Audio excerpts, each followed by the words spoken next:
Hi, Sammy. How you doing? I'm good. Good. Yeah, I'm hanging in there. That's all you can really kind of do these days. Everybody's I safe, know. right? So, Tell me about it. Oh my gosh. are you doing okay and everything? Yeah, my cats have lost their minds, but other than that, Yeah, they got to share the space now. Exactly. Now they hate each other, so I don't even know what. I was actually just watching Jackson Galaxy on YouTube to figure out what I can do. But yeah.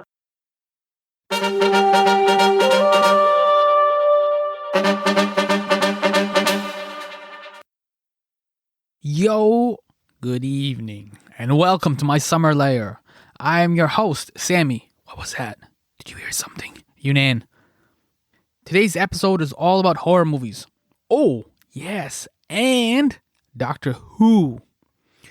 The Good Doctor is one of those friends we just don't hang out enough with, you know? Actually, you know those people in your life, you see them maybe like once or twice a year? And it's good, you have fun, you make jokes, there's lots of laughs, you connect. For some reason, you don't become like regular friends. Like a horror movie, life is strange. Carolyn Mauricette is a once-a-year friend. I see her every year at the annual Blood in the Snow Film Festival, which is incredible. Toronto has an outstanding horror community. As for Carolyn, she's an accomplished horror film writer. She's written for Brew Morgue, Hollywood Suite, Graveyard Shift Sisters, and she is a Rotten Tomatoes Tomato Meter approved critic. So classy. View from the Dark is her deep dive into race and representation of people of color in genre film. As for Blood in the Snow, she is one of 5 programmers for the Canadian Film Festival, which broadcasts horror, sci-fi, and underground cinema. It was founded by Kelly Michael Stewart in 2012. He actually was on My Summer Lair with Jen Gorman last year. Blood in the Snow is one of our best film festivals. As you're about to hear, it has so much goodness, gore, ghouls to offer. I mean, what else do you need, right? I find a lot of horror writing, much like a deep friendship, evokes a lot of nostalgia. So the past is a good place to start this conversation with Carolyn. The past is in this awkward moment I had with director David Cronenberg a few years back. Actually, if you have a minute, I'll tell you a quick tangent. Sure.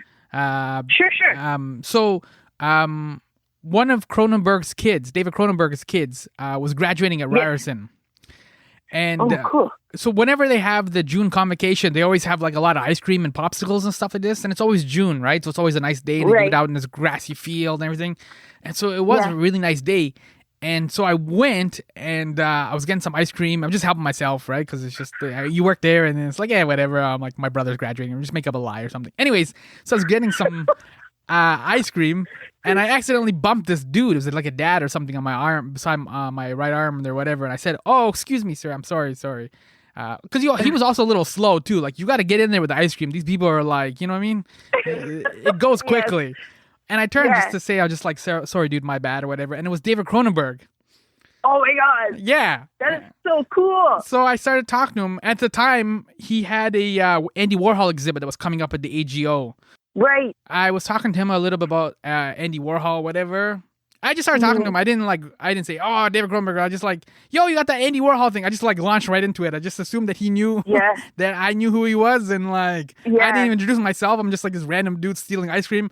And so it's just like, yo, you got the Andy Warhol thing. I just launched into it, whatever. And he was with some family there, and they were kind of like annoyed that he was kind of like on the clock or whatever. Like, you know, it's supposed to be like dad time. And I'm like, sorry, right? Yeah. But it was all relaxed and it was sunny and I was having ice cream and I was just talking about Andy Warhol. And so the family was kind of pulling Cronenberg away. And so it just kind of came out and I just said to him, well, thanks for talking to me. Smell you later. And he just looked at me and like, Cronenberg is not a smell you later director. You know what I mean? There's other, like if you're hanging with Kevin Smith or something, you could do smell you later. And it just came out and I was like, oh, damn. So I'm like, all right. So I haven't met Cronenberg since, and I think that's good. I think we'll just let it go. I'm like, that's hilarious.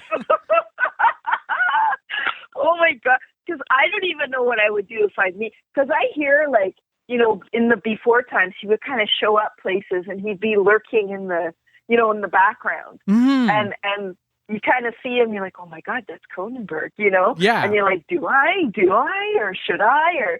So that's hilarious. I just launched right into it. You later. No professionalism. And then I had to smell you later, which just totally ruined it. So I'm like, all right. I love it. I love that. That's amazing. And then you know what? That's you. That's your personality. And you're like, take it or leave it, Ron. Yeah, I know. So I love it. If he ever shows up again at TIFF or something, I ran into him, I'm like, yo, I'm smell you later, dude. I'm pretty sure nobody else has told you that. Like, you got to remember me. Exactly. That's Right? hilarious. Oh, it's amazing. Oh my God. Ugh. But yeah, that's pretty cool. Mm-hmm. Yeah. I've not met anybody in the last little bit. Oh wait, I lie. I've been doing some interviews and stuff. I got accepted into the African American Film Critics Association. Oh, nice. So yeah, we were able to interview, do Zoom interviews with different directors. So that's kind of wicked. Yeah. Who have you talked to? Yeah. Who did I talk to? I talked to the guy, his name is Remy Weeks, and he's coming out with a movie on Netflix on Halloween called His House. It's His House? Yeah. Oh my God. It's like an immigration type movie or something, right? Yeah, it's like a haunted house immigration movie. Mm-hmm. It was so good. He was so lovely. And then we talked to, the Blumhouse, the movies that came out? Yeah, on Amazon, that little package there. Yeah. Yeah, so we got to talk to those directors. They were really cool. Mm-hmm. But yeah, I was like, oh my God. It's so weird with COVID because normally you would have to go to a junket. Mm-hmm. But now that they're doing them online, I'm more willing to go to a press day or a junket because I don't have to leave my house. I hate leaving my house even before. Yes. I don't like leaving my house. So yeah. I mean, yeah. Anyway, but I'm a recluse, so. I know. Well, I was gonna say because it's sad because you and I only hang out once a year, and that's at the annual Blood in the Snow Film Festival. And I know I know nobody's hanging out, but we're not gonna hang out at all this year because of the way everything is set up. Yeah, it's so crazy, but yeah. Anyway, we're chitter-chattering, so I'm sure you have stuff to do. Yeah, but, no, it's fine. But I mean, because I don't even know if I can hang out with you. You just got promoted, right? You're the development director? Oh. You're big time now. Yes. You don't have time for Oh, man. You don't have time for people like me. Oh, are you kidding me? Yeah, I thought that was really cool because we're developing a mentorship lab, and we're just doing a lot more outreach and just kind of trying to get the festival to a point where we have more diversity and and just a bit more inclusive, and we're just coming up with different ideas to approach people. Young filmmakers, old filmmakers that want to make genre film but may not feel like they have a place. Yeah. So I think we're just going for that now. We're just really working on building some partnerships and stuff like that. So that's really dope. Yeah. We're really, because Kelly and I have been talking about this for about a year. Mm-hmm. So, and it's just so weird that with all the kind of civil unrest and stuff that's happening, that now it's come up to the forefront that we need to make space for POC and BIPOC. So I was just like, okay, so now it's a thing, but we have been working on it for quite some time. Yeah. So I'm kind of glad that it's getting some momentum. Yeah, so in every horror movie or most horror movies, right? There's a period of revelation, right, where people finally realize what's happening. Friends keep disappearing, and the bodies are piling up, and that kind of thing. Yeah. And so then the cast who survived so far, they have to kind of quickly figure out what's happening and what to do now and everything like that. So to get everybody on the same page, kind of like a horror movie revelation, can you clue in people what Blood in the Snow Film Festival is? Yes. So you want me to clue everybody in? Yeah, because this is the revelation part, right? When you realize, oh yeah, maybe we shouldn't have gone camping at Crystal Lake. This was a bad life decision. Yeah. Well, I mean, we're Canadian Genre Film Festival. So we basically feature genre films that have been shot in Canada, have Canadian crew, have a Canadian cast, a director, some sort of a Canadian connection, so that I just feel like there's not enough focus on Canadian genre film. Even though there's a lot of there's a ton of genre stuff being shot here. Like apparently The Expanse is shot here. American Gods is shot here because I know someone who worked wardrobe for that show. There's like a ton of productions being shot here. Yeah, even back in the day, X-Files was shot in Vancouver. X-Files. Supernatural. And if I'm not mistaken, I could swear I saw there's that series called Mrs. America. I could swear I saw that maybe that it was shot here. Okay. I could be wrong. But just like stuff that you never expect it's being shot here. So and which is nice, but I think that the creators who live here and who want to create here and create genre, I think they really need to be showcased. So that's what Kelly, is doing with the Blood and Snow Film Festival. I want to just take a tangent for a moment before we return to the festival, but you recently wrote in Hollywood Suite that you were named after a Dark Shadows character. Oh, yes. I didn't know this. Yes. Yeah. Well, that was my mom's favorite soap opera. My mom was she liked the supernatural. She loved scary stories. And, she just loved that soap opera. And when she kept hearing the name Carolyn, because it was Carolyn's daughter, it was the matriarch of the show. That was the daughter. And she was, I don't know, there's so many kind of story arcs on that show. If you look it up, it's completely insane. They have like all these story arcs. They have like time travel. They have characters playing their descendants. Like they're playing like someone from the 1800s, and the same actor is playing a descendant of that character that they played last season. It's kind of nuts. There's a lot of story. Do you remember a show called Passions? Yeah. I don't know if you remember it. Yeah, it's kind of like that, but Passions was really like tongue-in-cheek and really camp. But Dark Shadows wasn't, in a way. Like they kind of took themselves seriously until they didn't. But anyway, that's a tangent. But yeah, my mom loved the show, so she named me after the character. So you're literally like a day one horror fan. Like you didn't have a chance. Straight up. Yeah, straight up. Yeah. Because we lived in New York when I was a baby, and she liked to watch like the late night TV, like the late night cheesy horror movies. Because I guess I would keep her up as a baby, so we would watch TV together as well. So I think I was literally watching horror movies as a baby. And I'm sure she's thinking, this is like going to scar her for life. Set her on a career path, basically. Exactly, yeah. And to this day, I watch probably horror, I think daily. I can watch something. Like the other night, I messaged my boyfriend and I'm like, hey, I said, oh yeah, you know what my bedtime story was? And he's like, what? Like Hereditary. So I watched Hereditary before bed, and I'm like, night.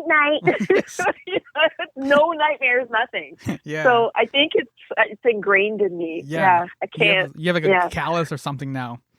I think so. I have a horror callus. That's exactly it. I kind of miss late night cable because I didn't.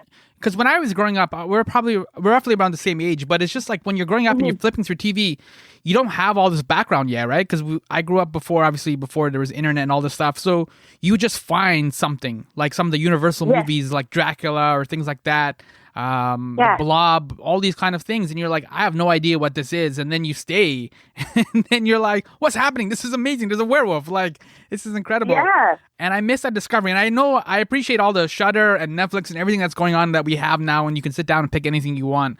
But I miss that discovery of late night cable. Mm-hmm. Yeah, I agree. Like, that's how I learned about like Ray Harryhausen, when you're a kid and like, you're watching like a Saturday afternoon, they'd have like Sinbad on, or, you know, those were when I saw the Universal monsters as well, and Godzilla movies, all the classic Godzilla movies. Those were where I'm like, oh, because I love a good monster. So just seeing all of those was so much fun, and like discovering that as a kid, and then, you know, and it just kind of opens your imagination up. So yeah, I do notice though there are some, like I think Shudder has a live stream, so you can't click on it. And it's actually showing something live. I think there's a few channels now because I mean, you know, aside from like TCM, I don't really miss. I don't have cable, and I don't really miss it. But yeah, I find a lot of the channels now, like the streaming services, they will have something live, and I don't know if they're trying to kind of capture that feeling where you just turn it on and see what's on, you know, and then try to figure out what the movie is. Because that's what I like to do. Like I would put on TCM, and I know, like a game show? They would tell you, yeah, like you'd be like, oh, what is that movie? That looks like, you know, Peter Cushing or Vincent Price. Well, what is that movie? And then you try and look it up. Like I kind of like that discovery. But yeah, you know, I agree. I do miss the kind of the cable thing. Yeah, because like that's how I found like Blackula, for example. You know what I mean? And you're like, yeah, yes.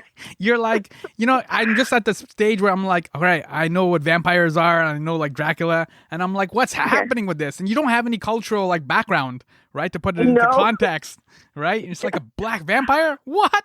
What's happening? Yeah. Right? And so and then like. Yeah. You just get dropped. You get basically parachuted into this world. You're like, you got to fend for yourself. I'm like, all right, let's go. This seems like a weird world, but I'm going to hang out here. Yeah. And then you realize that there's this huge, like, there's this whole background behind the film, or like Sugar Hill, or like, I know that I discovered a lot too. Going to the video store, which I miss so much.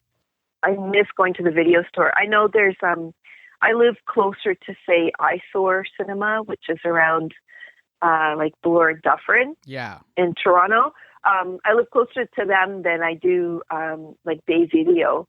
So, you know, if I am in the area, I wouldn't mind, like, stopping by. I don't leave my apartment now for obvious reasons. Yes. But, yeah, like, I do miss going to the video store and discovering that sort of thing, and like Suspect Video, you know, with Lewis and the gang, and like just chatting movies with them, and you like, hey, you know, look at this, you know, try this movie out. Yeah, like I said, I appreciate obviously Shudder and Netflix and all the things that we have now. It's fine and it's great and stuff, but there is like, this is a crude analogy, so I apologize up front, but there's like a booty call aspect to Netflix, right? Where like you just kind of go on Netflix and like you up, right? And you watch what you want to watch and then you leave, right? The new season Stranger Things shows up, so you watch that and then you leave, right? And like, I'll be back later, baby, right? When I need you, I need you. Netflix is always up, okay? Yeah, I know. I know. They don't need no eggplant emoji or anything. Whereas like what we're talking about with like you know, like late night cable and you know what I mean? Like it was kind of like you meet somebody and you're kind of going on a date and you're like, I don't know what this movie is, but I'll stay for a little bit. I'll watch 20 minutes and like you know, can you tell me a funny story? All right, I'll give you a second date. You know what I mean? You watch a sequel or something, that kind of stuff. No, it's so true. It is that sense of discovery and like something new. And I guess it's just kind of because the streaming service, I mean, thankfully they're so readily available like right now. But yeah, I do miss like there was a Blockbusters in the Junction where I used to live. And we used to go there. My sister and I used to go there in our pajamas. You are a homebody. No joke. Yeah. I really am. Like we would, especially the winter was the best because we would just throw a parka over our pajamas and we would go there. And then there's this big guy that used to work there, and he'd be like, "Oh yeah, there was two crazy sisters. Like, here comes Grey Gardens, you know." We come like shuffling in to get our movies, and he goes, "Hey, have you seen that one?" Or like he used to, you know, direct me to the sale bins because he's like, oh, dude, there's this movie's on sale. You should buy it. And it's like $4.99 or something. So I'd buy it. And his recommendation was always really good. Oh. So yeah. So I do miss that. Mm-hmm. Yeah. So sticking with your background, you are Trini. Is that correct? Oh, yeah. Yes. Why are you laughing? Oh, no, I'm like, oh, wow. Is that your background? Or No, I'm from Scarborough, so I've hung out with a number of people that are Trini. And this is what I'm getting at. Like, why are you laughing? We're getting to the good stuff now. Okay, we're getting to the good stuff. Okay. Right? Well, because also too, like, like if people don't see the photo on the show notes or whatever, I'm just establishing your background. Yes. So being from Trinidad, being Trini, yes. That background, does it influence or literally kind of color the way you view horror? Because the islands are known for their superstitions and their folklore. Oh, yes. Yeah. Right? That's what I'm getting at. Yeah. Yes. It's a legitimate question. My mother, yeah. Because it's funny. I'll walk into a place and if there's another Trini in there, they'll be like, the Trini radar goes on. Yeah. They're like, Trini. Yes. That's why I'm like, oh, maybe, no, I'm telling you, Trini radar is real. Anyway. For sure, I know.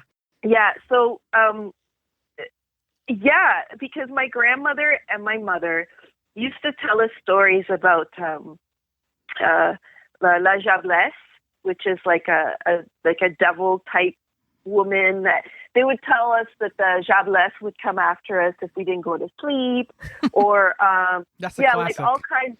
Yeah, classic. If you don't go to sleep, the Jablesse will come get you. And that's like a play. That's like I guess a patois for diablesse, which is like a devil-like creature, right? Mm-hmm. What else? They used to. Oh, my grandmother had this thing for secret societies. She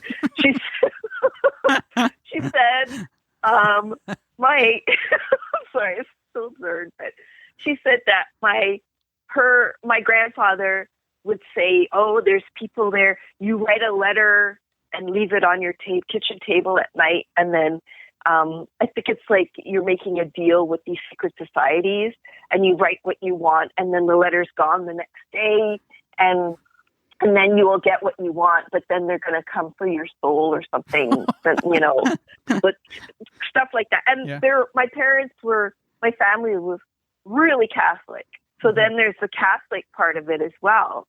So, the devil was real. Mm-hmm. I mean, I was on a podcast a while ago, and they basically use The Exorcist as a religious learning tool. So they're like, "Ooh, what happens? You get possessed. Yeah. You got to be good girls." Because my parents, it was all girls, right? Yeah. So they didn't want girls gone wild. So it was like we lived behind the Iron Curtain. So very strict. They like the folklore. Oh my God! Now I can't even remember half of the folklore stuff that they used to say. They used to tell us a lot of ghosts, a lot of. My mother apparently was a little bit psychic too. This I believe because she used to know all kinds of stuff I did, which I won't get into. But yeah, this is what I was getting at. Because the islands, like I said, are known for their superstitions and their folklore, and it's funny that like white culture, I guess, for lack of a better term, just has your kind of general urban myths, right? The monkey's paw, the hook man, Bloody Mary. Yeah, it's basically all the first season of Supernatural. Right? Yes. That's kind of like white culture. And the island stuff you're talking about too, like they're not just like scary, they're like cultural horror is terrifying. Yes, it is. And I just remember my grandmother said, she said she lived on several islands. Like she was born in St. Lucia, and then she lived in Trinidad, she lived in Tobago, because my grandfather traveled a lot. He worked for the oil companies. So my dad was born in Aruba.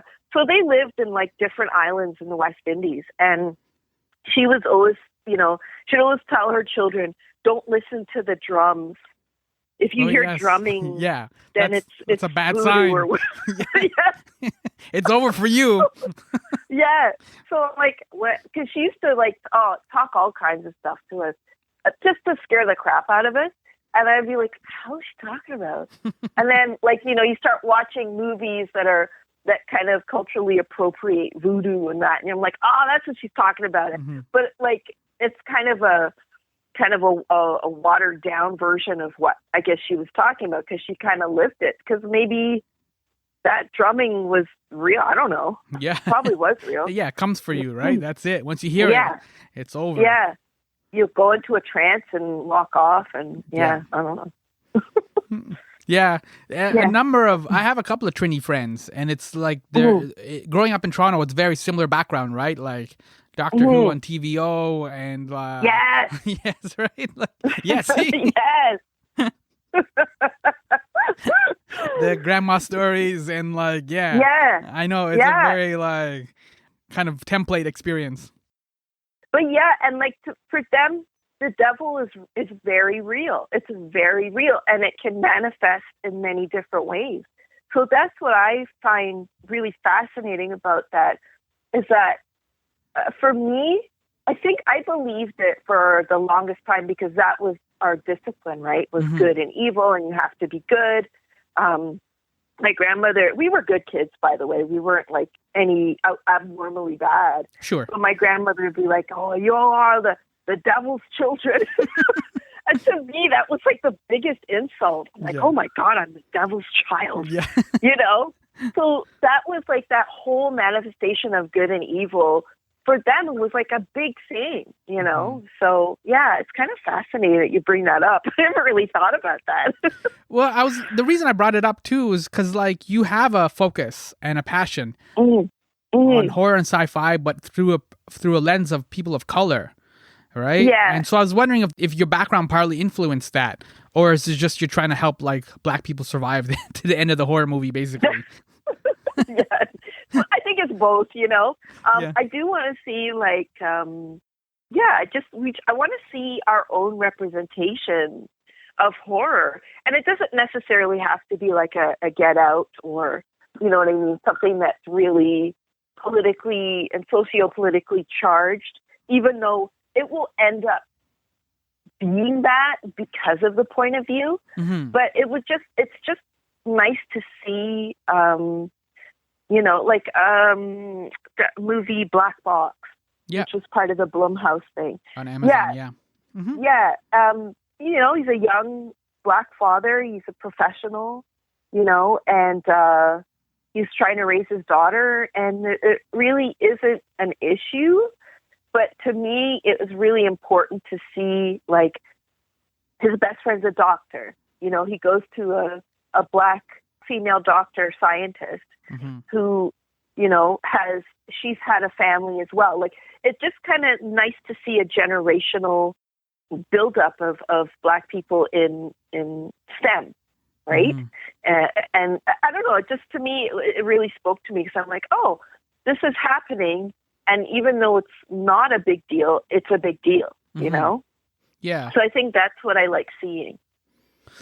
So part of your job of seeing things is, of course, being a programmer at Blood in the Snow. We eventually got to get back to that. Oh, yes. Yes. And so this year's lineup is 10 feature films, 4 short programs, and it's over 11 nights. And what's interesting is a lot of film festivals, especially this year because of COVID and all their circumstances, have gone digital. You guys are doing something a little bit different. So we have partnered up with a super channel, which you can access through your Amazon account or Apple TV. And it's a subscription service. So, we're showing the films through them. And they've been really great. And basically, I was talking to Kelly the other day, and we're like, you know, it really is like the festival is happening in its entirety, because not only do you get to see the film, but there's also Q&As after the screenings.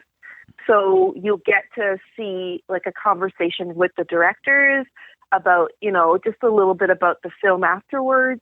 We've got our awards.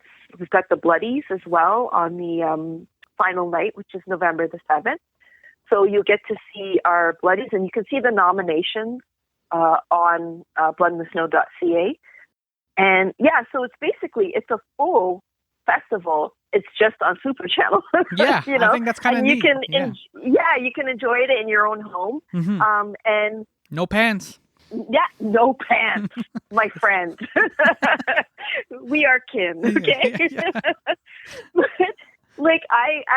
I've had Super Channel for a little bit now, and I like the programming, and I love that we're part of it, and it's so accessible. Mm-hmm. So I just think it just kind of, it was a great opportunity, and I'm just so happy that we went with it. And Kelly's really pleased with how everything's been unfolding. Super Channel's been really great. I can only say great things. It's so wonderful, and I think the filmmakers are really happy. So and we've got some really excellent films. There's one for zombie enthusiasts called Hall. Yeah. And that's on October 30th. Mm-hmm. Yeah. I don't know if you want to talk about any of the films. Yeah. Let's get into it. Yeah. So keep going with Hall. What do you have to say? Yeah. So Hall is so awesome. I don't want to say too much, but basically it's placed in a hotel, and it's a great use of sets. It's a great use. It has great atmosphere. Yeah, I was going to say that. Yeah. Yeah. The performances are just incredible. Mm-hmm. And I'm a big person. I like to see color in film, and I really like the use of color in this film too. So check that one out. That's on October 30th. We also have Parallel Minds, which is really cool. Oh my God. Let me just say that I like this director a lot. Benjamin Ross Hayden. Yes. He did a film called The Northlander. Mm-hmm. And that was I think that was his first film. And that was my introduction to him, because I had seen it during Imaginative. Can't remember how many years ago, but it was such a stunning film. It was stunningly shot. It was hugely diverse. And I'm like, this is the future of BIPOC sci-fi fantasy film. And I was crossing my fingers that I would see another film by this director. And lo and behold, when we saw Parallel Minds, I'm like, we need this film now.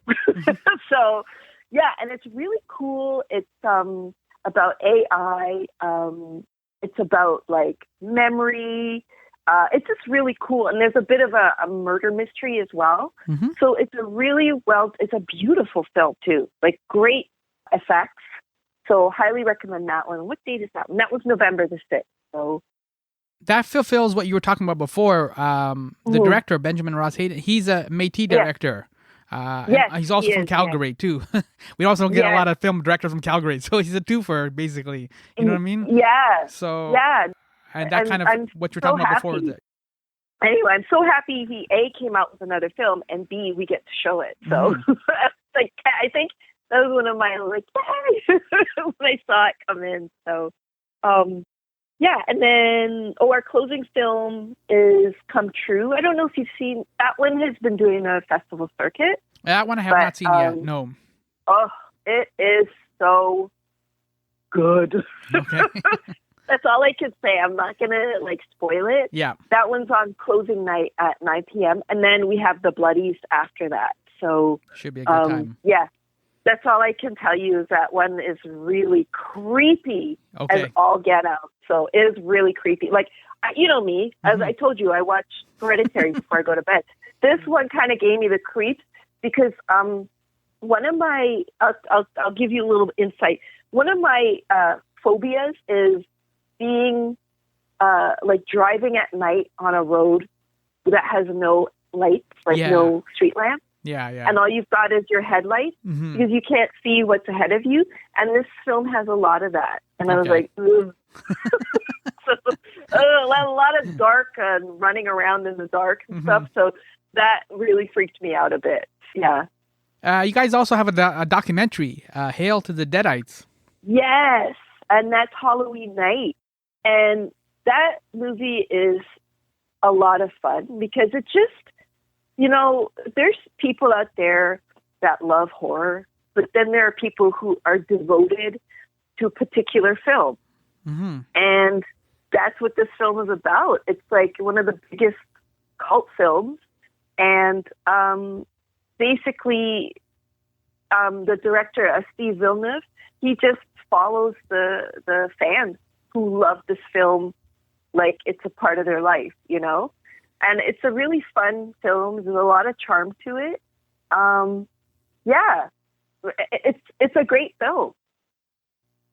I think it's all I can say. It's a lot of fun. It's a great film. You get to see fans, and I feel like you see people who are just like you and I who love horror so much. Mm-hmm. And like, even people who collect like memorabilia from the film, you kind of like, oh my God, they got that. You're like, oh my God. Like you kind of, because you want the stuff from your favorite films, right? Mm-hmm. So I think there's a lot of charm to it. So, and Steve's a really nice guy too, the director. He's a lovely guy. Yeah. Evil Dead is one of those things where like it kind of came out and then nobody knew what to do with it, and like it just, you know what I mean? It was a weird movie, and but it's kind of really grown into this like little cottage industry now, right? There's like a TV show, right? All those kind of things. And it still has one of the scariest scenes I don't know if I could actually. I would have to fast forward through it. There's another insight. It's when. Is it his sister? She's coming up from the cellar. Oh, yeah. That freaks me out. Yeah, I have to say, that one scene really gets me every time I see it because it's just so effective. Mm-hmm. And it's like a low budget film. Yeah. But that one kicks my ass. So, can I say that? Sorry. Yeah, you can. Yeah, so I should have told you up front. Okay. Yeah. Similar to that, not for me, but like I saw Scream 2 in the theaters. I saw it opening weekend. Mm-hmm. And you know that scene where Nev Campbell is in the police car, and then the killer obviously kills the cop, and then the car crashes. Yeah. And so you realize, and the audience realizes at the same time as Nev does, that she has to climb over the killer to get out because you can't get out through the back doors because it's a police car. Yeah. And so when she realizes that, and the killer's unconscious in the front, and he's going to jump. He's going to move. So she starts to kind of slowly go over the couch in the front there and trying to get into the front and trying to climb over the killer without disturbing him. And of course, the audience is just losing it because it's just so much tension and he's going to jump. And there was a woman in a couple of rows ahead of me. She couldn't take it anymore. And she got up and she goes, "Bitch, you're on your own." And she left the theater. And she never came back. It's amazing. She couldn't handle. She hated it, so she never came back either. So I was like, yeah. Listen. Everyone has a moment where like I can't deal with this. They get that moment. Yes. You know what you made me think of? I went to see The Exorcist 3, right, in theater. Yeah. And we went. Oh my God! I don't even know why we brought my friend. My friend. I was like, I'm going to say in my early 20s, and my friend at the time, she was probably in her 40s, and she's like, sure, I'll go with you girls to see a movie. So go see The Exorcist 3. When did that movie come out? Am I misquoting my age? Anyway, and so we're sitting there, and you know the scene with the scissors? Yeah. So that scene, she goes, "I'll meet you in the lobby." Yeah, walked out. You're on your own. And I'm like, "Alona," and she was like, "No." So I went out. I'm like, "Are you okay?" She goes, "Yeah, go, you girls, just go. you watch the movie." So I had to finish the movie. Sorry, I'm a horror hound. Yeah. And then that was that was a moment like that. She's like, "Okay, I'll see you in the lobby." Yeah, I'm out. Yeah. Yep. So for somebody who's always writing about horror and film, like you've written for like Rue Morgue, you've written for Hollywood Suite, a number of other places. How are you balancing the past with the present, right? Because the past obviously has a lot of good stuff. We've already kind of touched upon like Exorcist and Scream and some other like classics. And it's the same thing right now with sci-fi, where there's a lot of good stuff that's happening in sci-fi, but there's also a lot of classics as well. So how are you kind of balancing like spending time in the past and revisiting things and enjoying past things versus like looking for new things and enjoying the present? I don't know. I think, I mean, I have my favorite, and sometimes even with the past stuff, I have my favorite. And like sometimes I'll go for that.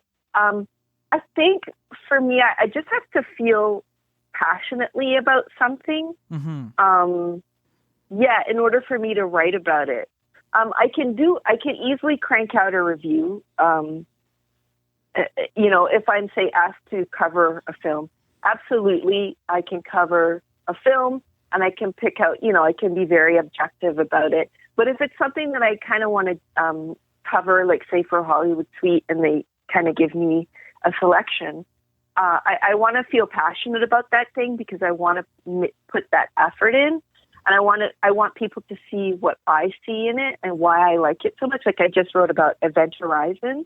That movie was so good. It's so underrated. And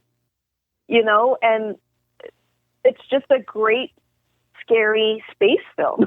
And there's like this huge Hellraiser theme running, undercurrent. It's so obvious, but it's not like it's stealing from Clive Barker. You know what I'm saying? It's kind of, I feel like it's also almost an extension of that world. So that's why I wanted to write about it, because I feel I call Clive Barker Uncle Clive. If I love somebody, I'm going to call them Uncle. Okay. So I call Lawrence Fishburne Uncle Larry. Yes. And I call Lance Heinrichsen Uncle Lancy. Okay. So Uncle Clive, he's my family, my horror family. But I've never met him or anything, but he's just the coolest. But I have to feel very passionate about something. What was the last new thing that I felt passionate about? Just trying to think. My brain is like, let me look up. Oh, I reviewed like a quirky little film called The Planters. What's that one? It's just this weird little indie film, and it's done by these two women. And they're the cast, the crew. They're the directors. They basically did everything. And super indie. Yeah, super indie. And it was adorable. And it's a type of film that you need to see now, where if you're kind of tired of, like pandemic documentaries, and you just, it's too much coming in, you're overstimulated. This little film, they shot it in the desert. It's really colorful. It's fun. It's weird. It's funny. So something like that. And if I'm being sent like a screener or being solicited by a PR company, I want to make sure that I have like a feel for it. I just got sent this movie. I'm not even going to say what it was. It was horrible. And I can't, like, I couldn't write about it because I'm like, I can't even, if it's really bad, I'm not going to, because I don't like saying bad things about a film that someone has worked on. They've hired a crew, they've hired actors, they put their all into it. And just because it doesn't fit my standards, I don't, so I tend to write about films that there's something I like about, unless it's pure laziness. Then I will point it out. Like I will point it out. But if you can tell, like, even though the film is just horrible and people have put all their heart into it, I'm not going to trash it. I'm not. It's fair. Just, I don't feel right doing that. Yeah. Because I didn't make any film. They made a film. That's true. So then from your perspective, then what makes a horror classic a classic then? I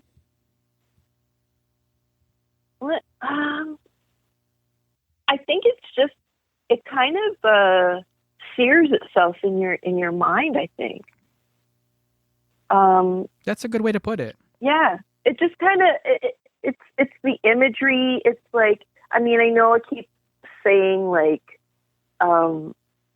Ari Aster has a very good knack for giving you that imagery. Mm-hmm. It may not make sense to everyone, but he's got a knack for giving you these images that you can't like wash out of your brain.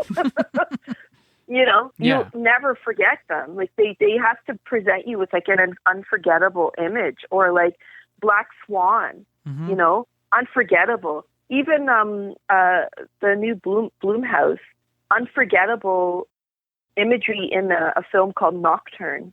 Beautiful imagery.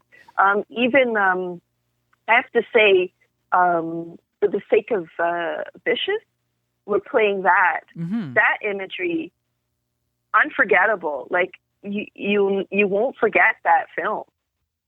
And also Come True. Like that imagery you won't forget. And I think that's what to me makes a classic.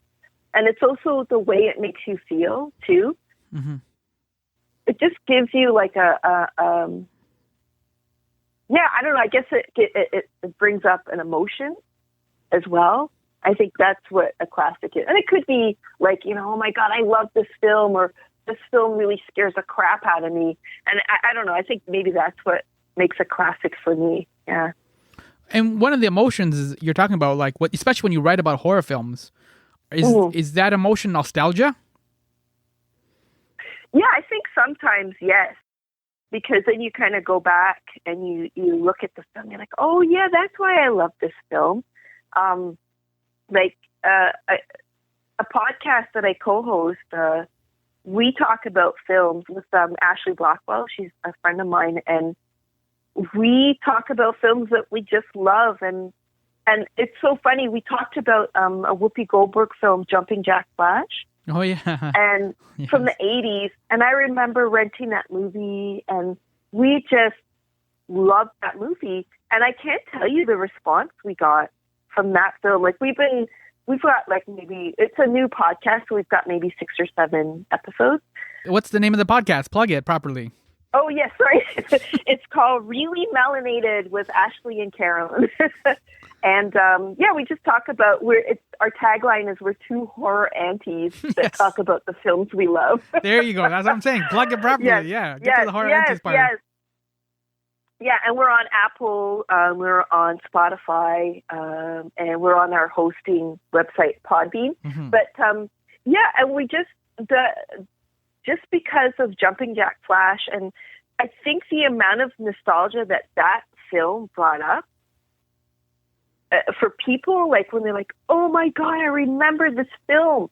Like it was really sweet to see how many people actually forgot about the film and then ended up watching it again because we talked about it, you know? Mm-hmm. So, yeah, I think that's what's really great about being nostalgic about a film is that you revisit it, you see what you loved about it, maybe see what you're like, it doesn't quite work the same way, you know? But it's there, you know, and the film is there, and it's kind of in your history of film viewing. Yeah, it's what we were talking about before with your childhood and stuff, like with late night cable and all these kind of things. It's like you don't realize you're making these choices that, like, for like both of us, set us off in this direction. You know what I mean? Yeah. Like you just like this movie look like Blackula or something looks interesting, right? And you just kind of sit and you just start watching it, and you don't realize it's going to form a larger firmament for your mind and where you're going to go and who you're going to become. Mm-hmm. Exactly. Yeah, absolutely. And also, yes, I really like movies that when the cat survives. So in horror, like I believe, wasn't it Cat's Eye? Was that with Drew Barrymore when she's a? Oh yeah. And the cat was a hero. Mm-hmm. So I'm just want to say, people who don't like cats can be heroes, even though mine are jerks. No, they're my children. My children. But yeah, I also like films with cats that save people or the cats survive. Mm-hmm. The end. We haven't got a creepy cat movie for a while now, have we? I can't think of anything recent. Yeah, I can't think of anything either. Yeah. Oh, I mean, well, the remake of Pet Sematary, but Yeah. I heard that cat passed away too, poor thing. Oh, one of the cats. That this is like the yeah. poltergeist curse, basically. Yeah, I don't know. Maybe. Yeah, Yeah. he was a beautiful cat. Anyway, yeah. As we wrap up here, like when are you gonna Mhm. sit down and like write a book or direct a documentary or something? Like, what's this plan here? Like, you're writing a lot. Oh man, You have a lot of opinions. You have a lot of uncles and aunties. Like, I what's know. happening? Like, you have all the connections now. I know. Oh my god, I don't even know. I'm not sure. Honestly, yeah, I just like writing about film and sharing it. Yeah, I mean, I write a lot on my website. I do, other bits and bobs. I just enjoy doing that. If someone has a chapter they want written, sure, I'll write it. I don't know about a whole book. That takes a lot of brain power, which I don't know if I have right now. Yes. I have the quarantine brown sludge in my head. So Okay. You did you pretty good find for that this. if you're having trouble concentrating, like just because I guess I need to change up my scenery a bit. I don't know, but yeah, I don't know. There's a Groundhog Day quality to every day now, right? Yes, We're like, yes. like I had to schedule this. Like I had to put a Google alert for this because I don't always know when Monday is. You know what I mean? Yes. And Google's like, not only you have to call Carolyn right now, but it's also Monday. I'm like, oh, two pieces of information. Exactly. Oh my gosh, no, it's so true. But yeah, I don't know. We'll see what comes. I'll say, even though it's been quarantine, it's been a really insane year for people. At least, like, I'm kind of grateful that I've had the time to write and to focus on the festival a bit more and to help Kelly. Because let me just say that Kelly, Michael Stewart, the festival director, he and his partner Sarah, they have knocked it out of the park for this festival. They have worked so hard. And all the other programmers as well. Jason, Kirk, Melanie. It was so great working with them. But Kelly and Sarah have really locked it down because, it's a new thing. The virtual festival is a new thing for everybody this year. So I'm really appreciative of everything they've done. So that's why people need to check it out. Yeah. October 28th to November the 7th. What's the website for the Blood in the Snow so they can get more details and more information? Sure. It is www.bloodinthesnow.ca. It's 10 feature films, 4 short programs, and as you said, October 28th to November 7th. So there's a lot of stuff to check out. A lot. And we'll have we're going to have some industry panels as well. So any of the filmmakers, anybody that's listening and that is a filmmaker or is part of the industry, there's more information on the website about that as well. So, yeah.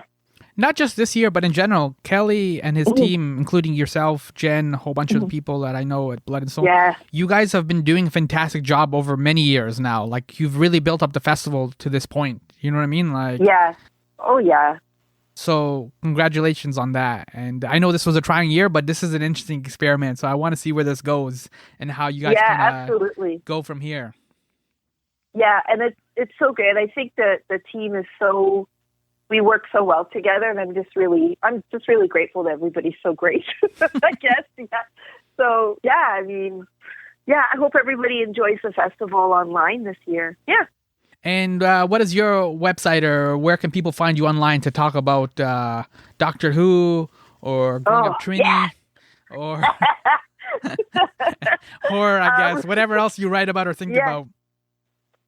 You can.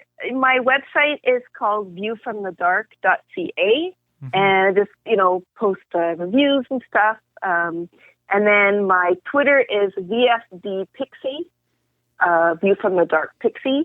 And you can just, I usually retweet. Sometimes I'll retweet something or I'll tweet something random and then no one sees it, which is fine. Clearly, it's fine. You clearly let it go. I don't care. But I don't care. I love it because I'm like, oh, my head's on fire. And it's like, no likes.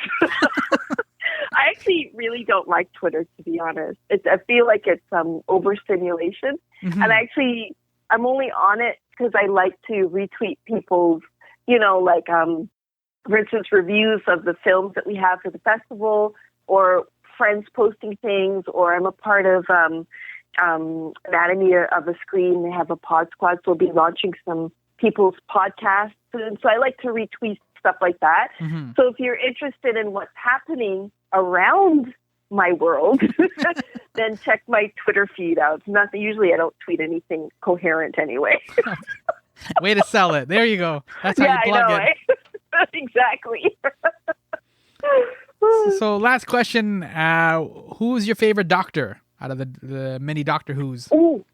Oh, that is an amazing question. Oh my gosh. Okay, so this is like a two-pronged I figured this is a big one. Yeah. Go for it. What you got? Okay. So Tom Baker is my number one. That's childhood, right? Childhood. Yeah. Because this is like a little kind of black girl self-discovery. So I didn't know my hair was curly until like when I was basically able to do my own hair. Mm-hmm. So I'm going to say it's like 12, 13, because if you're West Indian, your mother is in charge of your hair for a long time. I don't know if you know this, but she's in charge of your hair. So, like, when I was a kid, wash the hair. It was like Sunday night was hair washing night.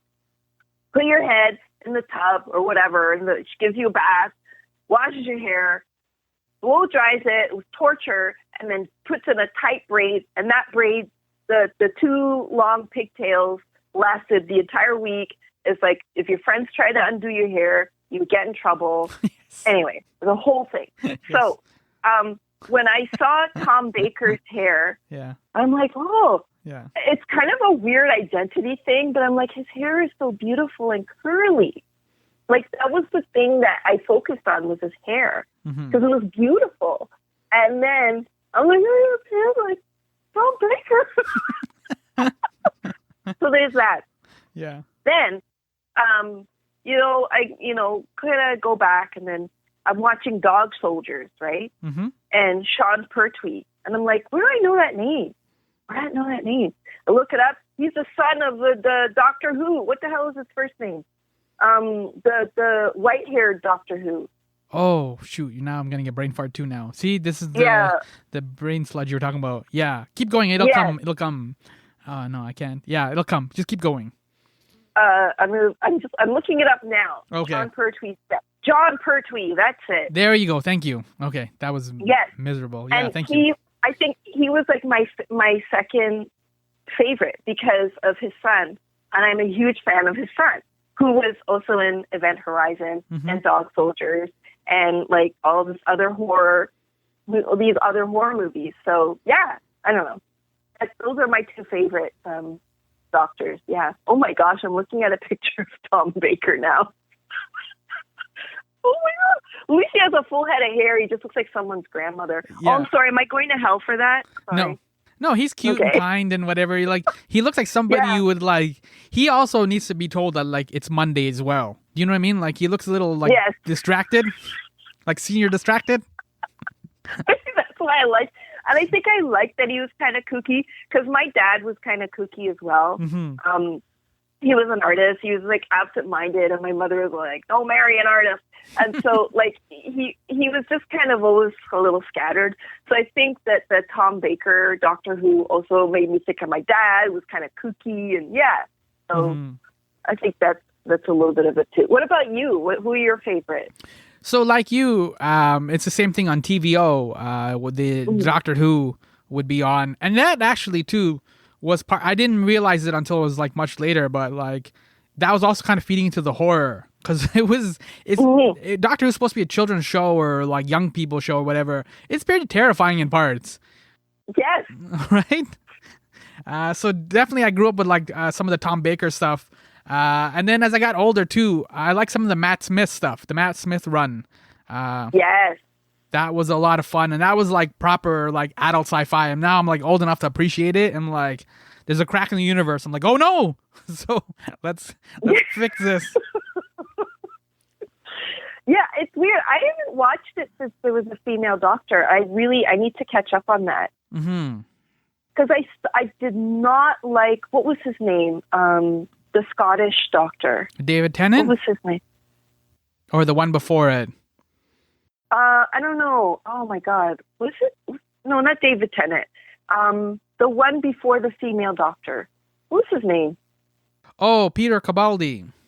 Yes. I that's the him other as an older. actor. Yeah. Yeah. Mm-hmm. I just didn't like him as a doctor. I felt like he was too busy. I don't know how to put it, but it was like he was too busy. There was too much crabbiness. He was over the top, and I couldn't focus on him, and I had to stop watching. And I loved it because he had a little. His assistant was this young black woman who was queer, right? Yeah. And I really wanted to watch it for her, but I could not tolerate him. Like, I can't. Yeah. I can't. Yeah. And then I totally tapped out, and I need to revisit it because of the female doctor. So I need to go back. Yeah, Peter's he was a bit of a struggle, and I struggled with him too at the beginning. Yeah. But his stories got better, like the Doctor Who stories, and that's what I kind of focused on. I just kind of put him aside, and then just like the stories themselves kind of got more engaging, and that was a lot more tolerable. So it takes a while to it's a lot of effort and work. It's a chore to get, but the stories are enjoyable and they're a lot more fun. So if you just kind of substitute like Tom Baker or somebody else in there, and just kind of ignore him and just kind of focus on like the TARDIS and all the adventures, then you're fine. Yeah, okay. Oh, and there's Christopher Eccleston, too. I got to give him an honorable shout-out, too. I liked him. He was very dark. Yeah. He was like one of the darker doctors, so, yeah. Oh, my God. We're talking too much about Doctor Who. We're such nerds, and I love it. Yeah, I've taken up a lot of your time. I apologize, too. No, I'm fine. I just feel like I'm taking up yours. We're just, like, babbling. But Doctor Who, I love it. I love it. We covered quite a bit, though. We covered your Trini background. Yeah. We covered Doctor Who, and we covered that Blood in the Snow runs from October 28 to November 7 on the Super Channel. And so there's lots of stuff there. And that's it. I think we covered. Yeah, I don't think there's anything else that we need to cover. Okay, great. Right? So I hope I wasn't too skittish. No, it's fine. I'm swirly. I'm like, human contact. Yeah. Oh, this pandemic is killing us, man. Mentally, I think. Yeah. But whatever. Yeah. There's a certain point, I think, where some people are just not going to be able to come back, like go back to human contact. You know what I mean? I know. Yeah. Like, I don't want to go back to an office job. Mm-hmm. I do not want to go into an office. I am not doing it. Sorry. Yeah. And I find that now people don't know how to do like small talk or whatever. They're like, hey, how's it going? Everything's doomed. How's it going with you? Oh my God. Do you do stand up? I feel like you do. No, I don't. Do you do that? No, I don't. Oh my God. You should do stand up. You're hilarious. Oh, thank you. So that's it. You can go have some lunch or write about stuff or figure out whatever. Now that I've told you that's Monday, you can then figure out what you're missing or what you need to do now. I'm honestly trying to write today, and it is not happening. So we'll see. I have to watch some YouTube or something, and then get my brain going again. All right. That's it. All right. Thank you so much for your time. You're very welcome, and it's so lovely talking to you, and take care, and we'll chat. Yeah. Good luck with the cats. Okay, thank you. Okay, bye. Yo, great to hear Carolyn Mauricette also hates pants. Down with pants. And up with joy. Look, I can't get rid of pants in your life, but I can help you with joy. I write the My Pal Sammy newsletter, and it's loaded like a burrito with pop culture recommendations from comic books to movies to music and all the stuff that brings us joy. Basically, this newsletter, My Pal Sammy, is the opposite of pants, and I promise it'll never be itchy. I guarantee it. Go to mysummerlayer.com to sign up. There is a little box there that's hungry for your email address.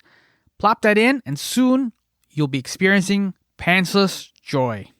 Thank you so much for listening to me in the Netflix world. Bits, yo.